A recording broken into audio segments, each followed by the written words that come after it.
역대하 2장. 솔로몬은 여호와의 이름을 위해 성전을 짓고 또 자기를 위해 왕궁을 짓기로 결정했습니다. 그는 짐꾼 7만 명과 산에서 돌을 캐낼 일꾼 8만 명과 감독할 사람 3,600명을 뽑았습니다. 솔로몬은 또 두로왕 후람에게 사람을 보내 이렇게 말했습니다. 전에 내 아버지 다윗이 왕궁을 지을 때 백향목을 보내주었듯 내게도 백향목을 보내주십시오. 내가 지금 내 하나님 여호와의 이름을 위해 성전을 짓고 그분 앞에 향기로운 향을 태우며 늘 거룩한 빵을 내고 안식일과 초하루와 우리 하나님 여호와께서 정하신 명절에 아침 저녁으로 번제를 드리려고 합니다. 이것은 이스라엘이 지켜야 할 영원한 규례입니다. 내가 건축할 성전은 아주 클 것입니다. 우리 하나님께서는 다른 어떤 신보다 크시기 때문입니다. 하늘과 하늘들의 하늘도 그분을 다 모실 수 없는데 누가 그분을 위해 성전을 지을 수 있겠습니까? 또 내가 누구라고 그분을 위해 성전을 짓겠습니까? 단지 그분 앞에 번제 드릴 집을 지을 따름입니다. 그러니 이제 금, 은, 청동, 철을 잘 다루는 대장장이와 자주색, 빨간색, 파란색 실로 천을 잘 짜는 사람과 조각을 잘하는 기술자들을 보내주셔서 내 아버지 다윗께서 준비하신 유다와 예루살렘에 있는 내 기술자들과 함께 일할 수 있도록 해주십시오.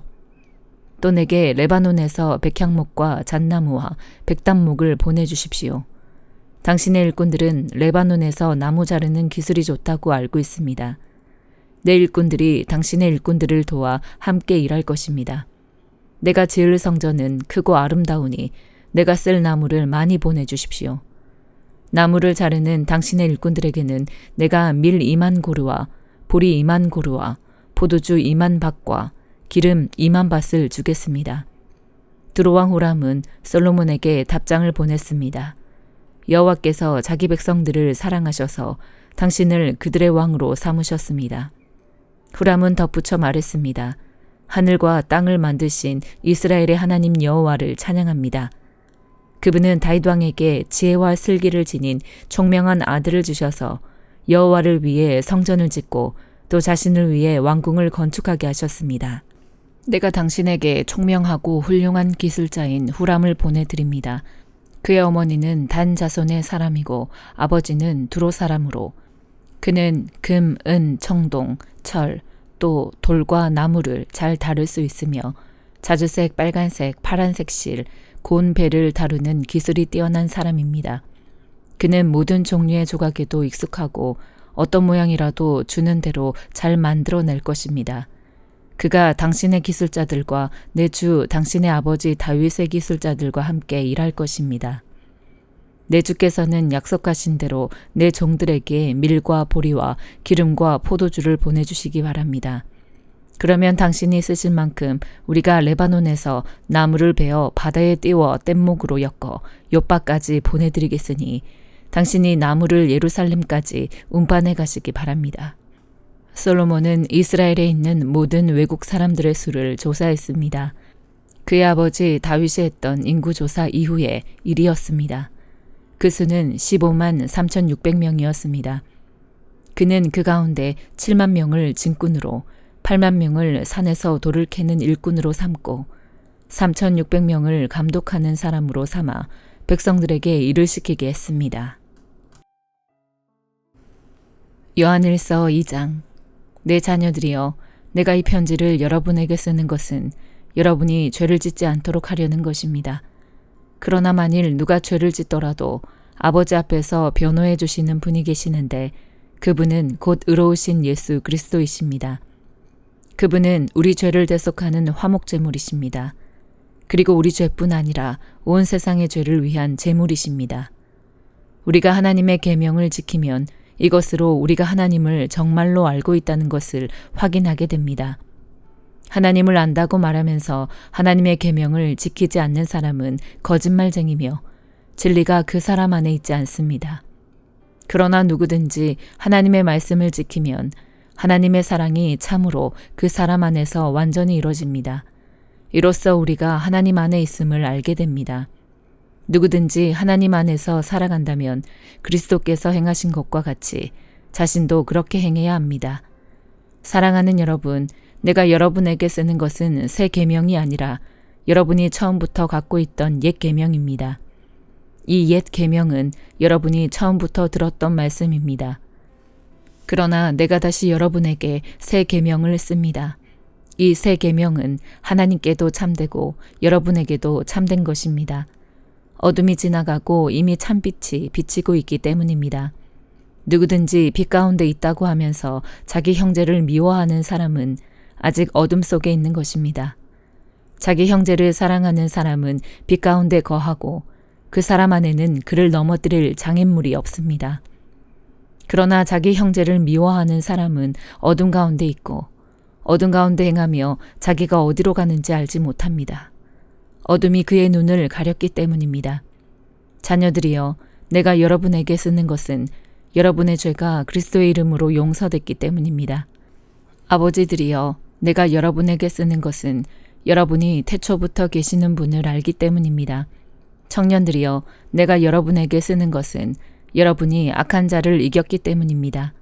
아이들이여, 내가 여러분에게 쓴 것은 여러분이 아버지를 알았기 때문입니다. 아버지들이여, 내가 여러분에게 쓴 것은 여러분이 태초부터 계시는 분을 알았기 때문입니다. 청년들이여, 내가 여러분에게 쓴 것은 여러분이 강하고 하나님의 말씀이 여러분 안에 거하시며 여러분이 그 악한 자를 이겼기 때문입니다. 여러분은 이 세상이나 세상에 있는 것들을 사랑하지 마십시오. 누구든지 세상을 사랑하면 아버지의 사랑이 그 사람 안에 있지 않습니다. 이는 세상에 있는 모든 것들, 곧 육신의 탐욕과 안목의 정욕과 세상살이의 자랑은 아버지에게서 온 것이 아니라 세상으로부터 온 것이기 때문입니다. 세상도 사라지고 세상의 정욕도 사라지지만 하나님의 뜻을 행하는 사람은 영원히 살 것입니다. 아이들이여, 지금은 마지막 때입니다. 그리스도를 적대하는 사람이 올 것이라고 여러분이 들은 대로 지금 그리스도를 적대하는 사람들이 많이 나타났습니다. 그래서 우리는 지금이 마지막 때인 줄 압니다. 그들이 우리에게서 나갔지만 그들은 우리에게 속했던 것이 아닙니다. 그들이 우리에게 속했더라면 우리와 함께 머물렀을 것입니다. 그러나 결국 그들이 모두 우리에게 속하지 않았다는 사실이 드러났습니다. 여러분은 거룩하신 분에게 기름 부음을 받았고 여러분 모두가 진리를 알고 있습니다. 내가 여러분에게 쓴 것은 여러분이 진리를 몰라서가 아닙니다. 오히려 그것을 알고 있기 때문이며 또 모든 거짓은 진리로부터 나오지 않았다는 것을 알기 때문입니다. 그러면 대체 누가 거짓말쟁이입니까? 예수께서 그리스도이심을 부인하는 사람이 아닙니까? 아버지와 아들을 부인하는 사람이 곧 그리스도의 적대자입니다. 누구든지 아들을 부인하는 사람은 아버지를 모시지 않는 사람입니다. 그러나 아들을 시인하는 사람은 아버지를 모시는 사람입니다. 여러분은 처음부터 들은 것을 여러분 안에 간직하십시오. 만일 처음부터 들은 것이 여러분 안에 거한다면 여러분은 아들과 아버지 안에 거하게 될 것입니다. 이것이 그리스도께서 친히 우리에게 약속하신 것인데 바로 영원한 생명입니다. 나는 여러분을 속이는 사람들에 관해 여러분에게 지금까지 썼습니다. 여러분으로 말하자면 그리스도께서 기름 부어주신 것이 여러분 안에 머무르므로 아무도 여러분을 가르칠 필요가 없습니다. 그리스도께서 기름 부어주신 것이 여러분에게 모든 것을 가르쳐 주십니다. 그 가르침은 참되고 거짓이 없으니 여러분을 가르치신 그대로 그리스도 안에 머무르십시오. 그러므로 자녀들이여 항상 그리스도 안에 머무르십시오. 그러면 그리스도께서 나타나실 때 우리가 담대하고 그분이 오실 때 그 앞에서 부끄러움을 당하지 않을 것입니다. 하나님께서 의로우신 분임을 여러분이 안다면 의를 행하는 사람은 누구나 하나님에게서 난 것을 알 것입니다.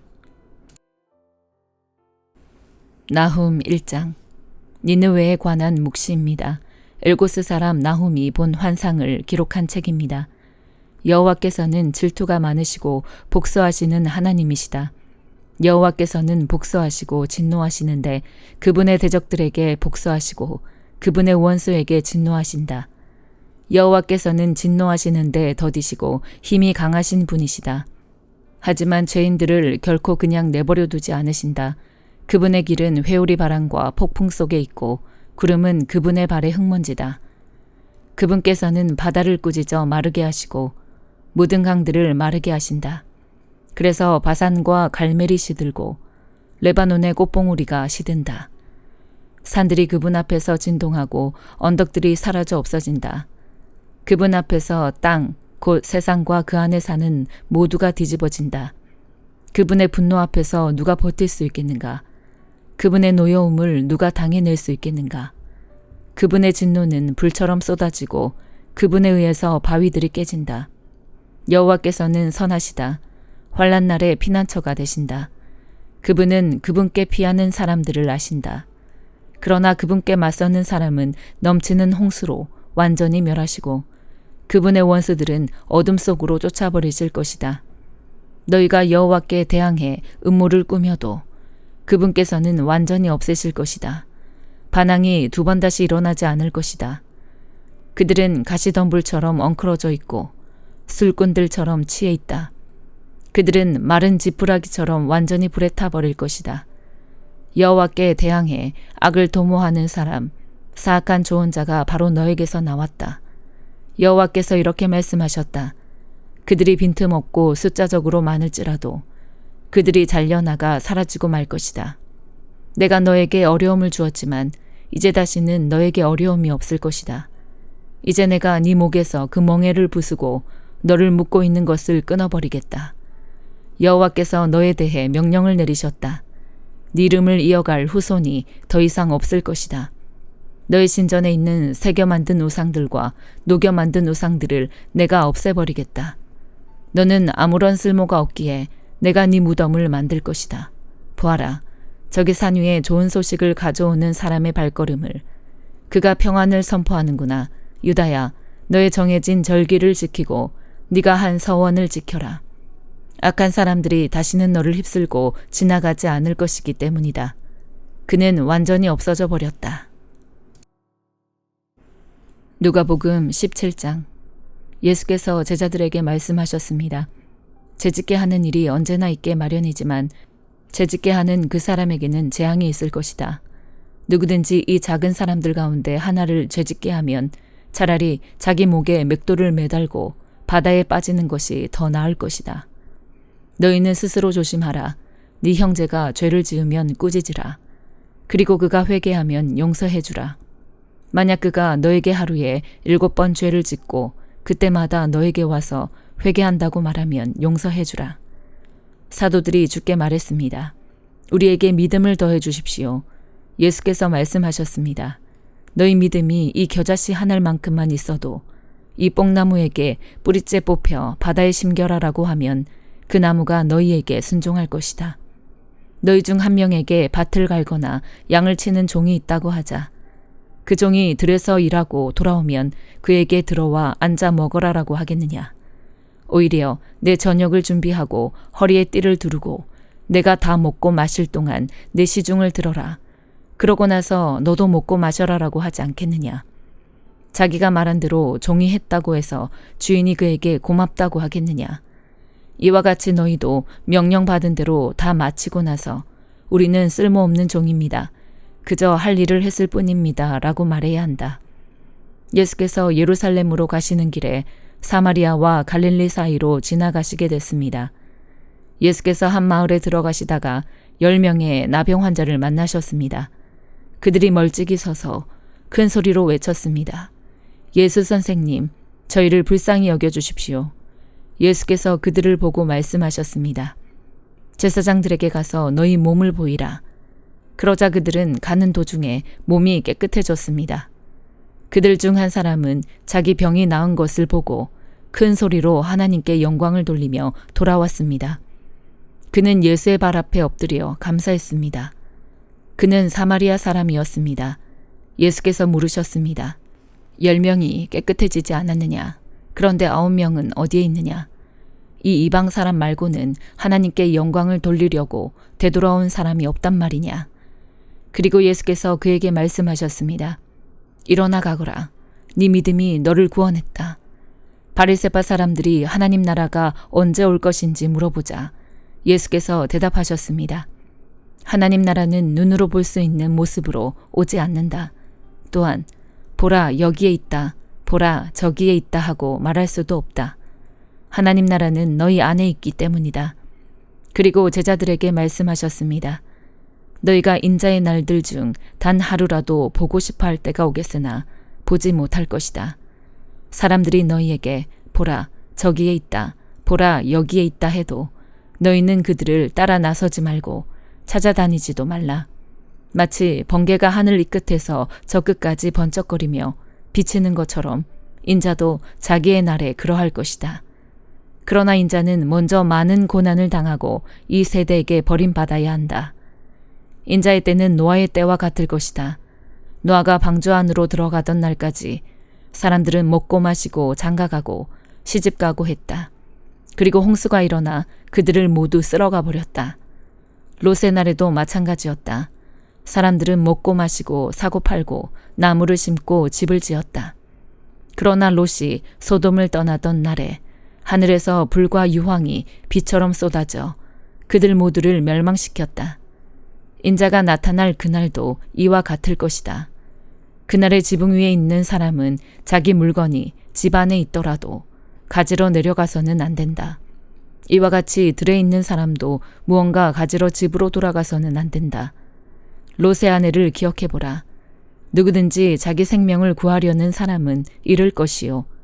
누구든지 자기 생명을 잃는 사람은 보존할 것이다. 내가 너희에게 말한다. 그날 밤에는 두 사람이 한 침대에서 자다가 하나는 취해질 것이고 하나는 남겨질 것이다. 두 여인이 함께 곡식을 갈다가도 하나는 취해질 것이고 하나는 남겨질 것이다. 제자들이 물었습니다. 주여, 이런 일이 어디서 있겠습니까? 예수께서 대답하셨습니다. 시체가 있는 곳에 독수리가 모여들 것이다.